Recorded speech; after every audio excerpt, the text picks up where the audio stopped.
Once upon a time in the quiet stretch of Montana plains, where the wind hummed against the golden fields and the smell of hay lingered in the cold air, there lived an old farmer named Thomas Hale, a man with hands rough as bark and eyes that had seen too many winters. He had lived alone on his family farm since his wife Martha passed away 10 years ago.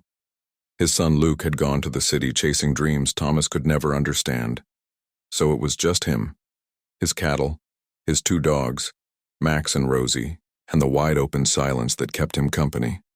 He didn't mind the solitude, but some nights the loneliness crept in like a chill that no fire could drive away. It was one of those nights when the sky began to darken too early. Heavy gray clouds, rolling in from the west like angry waves, thunder rumbled far off, and the air smelled like rain. Thomas looked up from the barn where he was fixing a broken stall door, muttered something about a storm coming, and hurried to get the animals settled. He had just closed the last latch when headlights cut through the sheets of rain. A low rumble echoed behind them.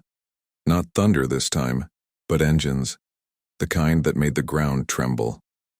Thomas squinted through the downpour and counted 1, 2, 10, 20 more motorcycles, glistening black and chrome, pulled into his muddy driveway. Their riders leather-clad, soaked and mean-looking, with skull patches on their backs that read, "Hell's Angels." Thomas froze, his heart thumping. He'd heard stories about biker gangs, fights, theft, trouble. But he was alone out here, and it wasn't wise to pick a fight, especially not with 50 of them. One of the bikers stepped forward, tall, broad shoulders, tattoos crawling up his neck, his beard soaked. In rain, he lifted his hand in a peaceful gesture. "Sorry to bother you, old man, but the storm's too rough out there. We need a place to wait it out." Thomas hesitated, gripping the barn door. He could tell them to move on. But the lightning cracked, so close it lit the fields white, and the wind howled like a freight train. His conscience stirred. He saw their wet faces, the way they shivered despite their tough exteriors. He thought of Martha. She would have said, "Tom, don't turn anyone away, not in weather like this," so with a sigh he nodded. "Y'all can come in, but no trouble, understand?" The leader smiled, a tired kind of smile. "You have my word, sir." The group pushed their bikes under the barn roof, the engines ticking as they cooled steam, rising off metal and leather. They were rough-looking men and women, scarred, weathered, eyes hard. Yet when Thomas watched them shake off the rain, some helped each other with blankets and shared thermoses of coffee. They didn't act like the monsters. He'd imagined one of them, a woman with short hair and a scar across her cheek, approached him. "Thanks for letting us in, mister. It's brutal out there." He nodded, keeping his distance. "It's a big storm."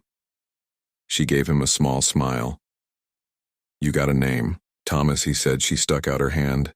"Name's Riley. We'll make sure your barn's safe, promise." Thomas wasn't sure what to make of that, but he left them there, figuring it was better than trying to talk more. He went inside, made himself a pot of stew, and sat by the fire, but the sound of the storm and the thought of 50 strangers in his barn kept his mind restless. After an hour, he filled an old pot with stew, wrapped some bread in a towel, and trudged back through the rain. When he opened the barn door, he saw them huddled near lanterns, talking quietly, cleaning their bikes, mending gear, not drinking, not fighting, just tired travelers. He cleared his throat. "Figured you all might want something warm to eat." Silence fell. 50 pairs of eyes turned to him, and then Riley stood up. "That's mighty kind of you, sir." A few others murmured thanks, and soon the smell of stew filled the barn. Someone brought out a harmonica. Another strummed a guitar softly. They ate, laughed even, shared stories. Thomas leaned against a post, listening, curious. Despite himself, one man named Cody told how he'd lost his brother in a crash and joined the Angels, because they were the only family that would take him. Another young rider said he'd been homeless before the group found him. Thomas felt something twist inside. These weren't devils, they were people lost like everyone else, trying to find some place to belong. He thought of Luke, and how he hadn't heard from him in 2 years. The memory stung.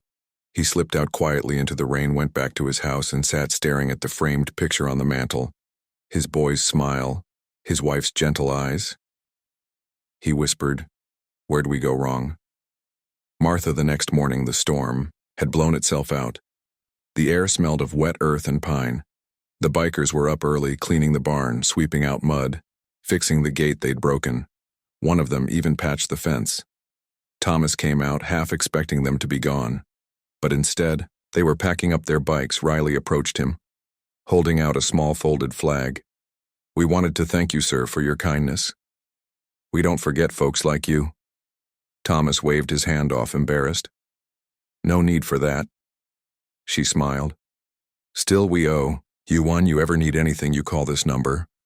She handed him a card with the Hells Angels insignia and a phone number. Then they were gone, engines roaring, fading into the horizon, leaving behind only tire tracks and the smell of exhaust. He shook his head, half in disbelief, half in wonder.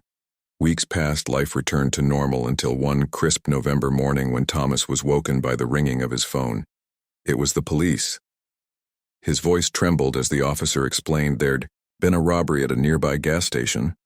A young man badly hurt. Thomas's heart sank when he heard the name Luke Hale. His son. He drove faster than he'd ever driven before. To the small-town hospital. When he got there, Luke was unconscious, tubes everywhere, pale as chalk. The nurse said he'd been caught in the wrong place at the wrong time, tried to stop the robbers, and was beaten badly. Thomas sat by his bed for 2 days, praying for him to wake up on the third day. A rumble outside made him lift his head. The familiar growl of motorcycles. He stepped out and saw them, the same riders from that stormy night.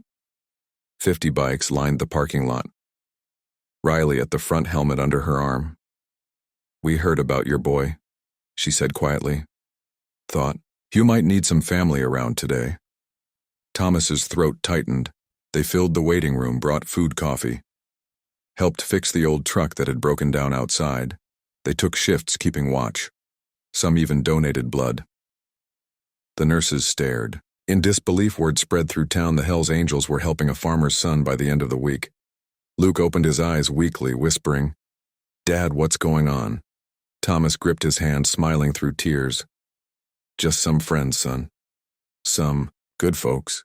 You'll meet soon." Later, when Luke recovered, he told his father something that made the old man freeze. "Dad, one of them saved me that night. One of those bikers, the guy with the skull patch.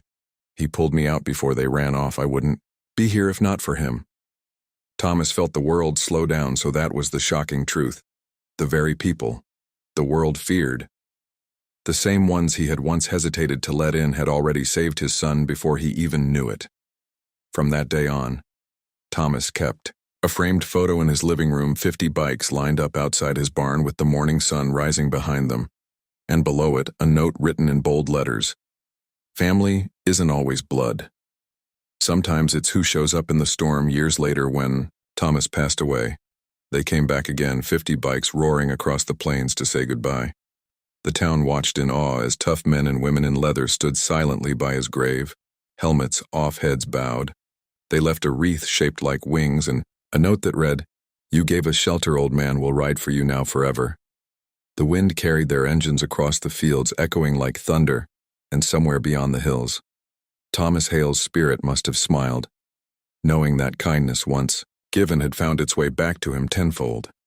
The farm remained standing long after, with Luke running it, raising his own children and telling them the story of that stormy night when their grandfather opened his barn and his heart to 50 strangers, and in doing so changed all their lives forever.